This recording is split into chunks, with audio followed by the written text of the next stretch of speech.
ఇబ్బందులు పడుతున్నారు కాబట్టి ఆర్థికంగా ఇబ్బంది పడుతున్న వాళ్ళని ఈ మళ్లించడం కోసం ఇక్కడ ఇది చేశారు.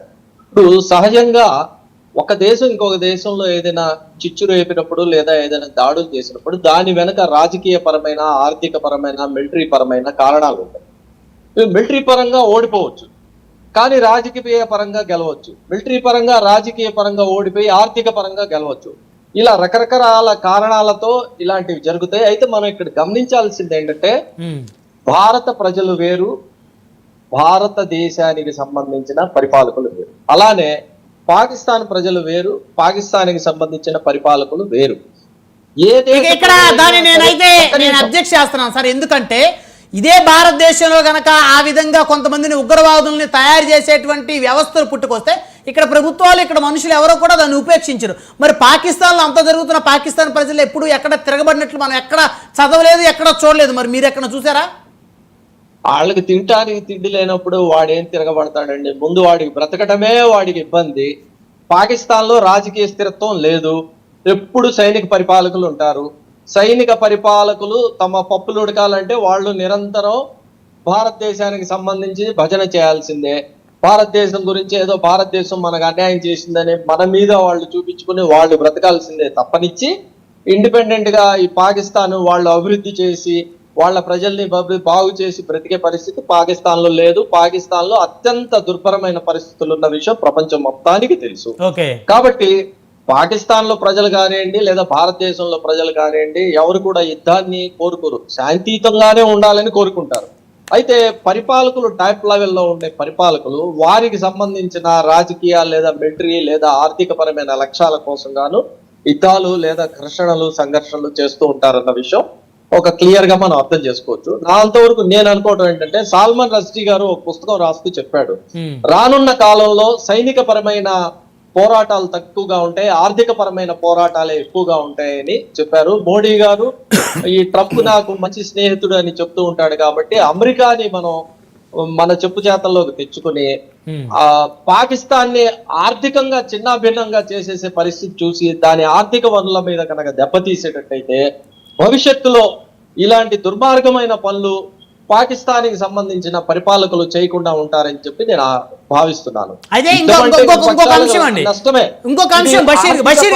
ఆంక్షలు విధించాలి, ఇప్పుడు తీవ్రమైన ఆంక్షలు కాదు, వక్తు సవరణ సంబంధించినటువంటి అంశాలు కూడా ఏమైనా కారణం అయ్యి ఉండొచ్చా ఈ దాడులకి? సార్ బషీర్ గారు ఏమనుకోకండి, బషీర్ గారు నేనే వద్దన్నాను.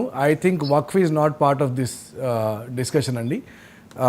100% మీరేం చెప్పారో నేను ఫస్ట్ మొదలుపెట్టినప్పుడు కూడా నేను అదే చెప్పాను. రెండు న్యూక్లియర్ పవర్స్ ఏవైతే ఉంటాయో వాటి మధ్యలో కాన్ఫ్లిక్ట్ వస్తే పొలిటికల్ మాస్టర్స్ కంటే ఎక్కువ సఫర్ అయ్యేది ప్రజలు.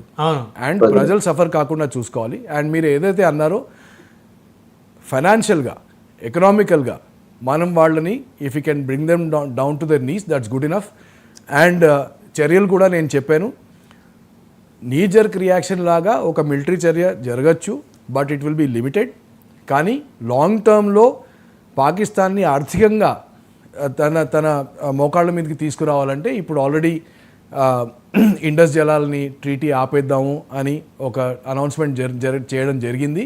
అండ్ యాక్చువల్లీ ఇండస్ వాటర్ని ఆపేంత ఇన్ఫ్రాస్ట్రక్చర్ మన దగ్గర లేదు, కానీ ఒక స్టేట్మెంట్, ఒక పొజిషనింగ్ తీసుకున్నాము సో దట్ ఆ ప్రజలకి తెలిసి రావాలి దట్ ఈ ఎస్కలేషన్ ఇలాగే జరుగుతుంటే అంటే ఈ పవర్స్ మధ్యలో ఏవైతే పొలిటికల్ పవర్స్ ఉన్నాయో, అటు పాకిస్తాన్ ఆర్మీ కావచ్చు, మన సైడ్ సెంట్రల్ గవర్నమెంట్ కావచ్చు, ఇది జరుగుతుంటే ఆ ప్రజలు అక్కడ నిలబడి మాట్లాడడం మొదలు పెట్టాలి. So we have to bring a situation where Pakistan public ముందుకు వచ్చి ఎందుకు ఈ అడ్వెంచర్లు చేస్తున్నారు, ఇవి మనకు అవసరమా, మీరు భారతదేశంలో వెళ్ళి దాడులు చేయడం అవసరమా, లేక పాకిస్తాన్ని నిలబెట్టుకోవడం అవసరమా, చేత కాకపోతే మీరు దిగిపోండి, ఎవడో చేతనైన వస్తాడు, వాడు వచ్చి పాకిస్తాన్ని ముందుకు ఆర్థికంగా ముందుకు తీసుకెళ్తాడు, దౌత్యపరంగా ముందుకు తీసుకెళ్తాడు అన్న సిచ్యువేషన్ తీసుకురావాలి. ఐ థింక్ బషీర్ గారు కూడా అదే మన దేశం నుంచి వెళ్ళిపోమన్నారు. సో దాని మీద మీ అభిప్రాయం ఏంటి సార్? దిస్ ఈజ్ ఆల్ చిన్న చిన్న స్టెప్స్ అండి. ఇవన్నీ ఏంటంటే ఇవన్నీ లాంగ్ టర్మ్ ఎఫెక్ట్ ఉండే స్టెప్స్ కాదు. కాకపోతే నేను కోపంలో ఉన్నాను కాబట్టి నేను ఇది చేయగలుగుతాను కాబట్టి అవి చేస్తున్నాను. సో ఇప్పుడు అటారీ బార్డర్లో ట్రేడ్ నిలిపేయడం కానివ్వండి, ఇవన్నీ ఏంటంటే these are bits of news which travel and సేకి 1 2 3 4 కానీ ఏ స్టెప్ తీసుకున్నా కానీ ఆ స్టెప్కి మీకు ఇంపాక్ట్ ఎంత ఉంటుంది అనేది చూడాలి. 100 మంది పాకిస్తానీలను ఇక్కడ ఉన్న వాళ్ళని మీరు వాపస్ వెళ్ళిపోండి అంటే దాంట్లో జరిగేది ఏం లేదు. వాళ్ళు వాళ్ళ దేశానికే వెళ్తున్నారు, ఏం పట్టుకొని కొట్టి జైళ్ళలో వేసి ఏం చేయట్లేదు. రైట్ బాబు, ఇక్కడ ఇంకా వెల్కమ్ కాదు, మీరు వెళ్ళిపోండి అన్నాం అంతే. Okay. The best thing is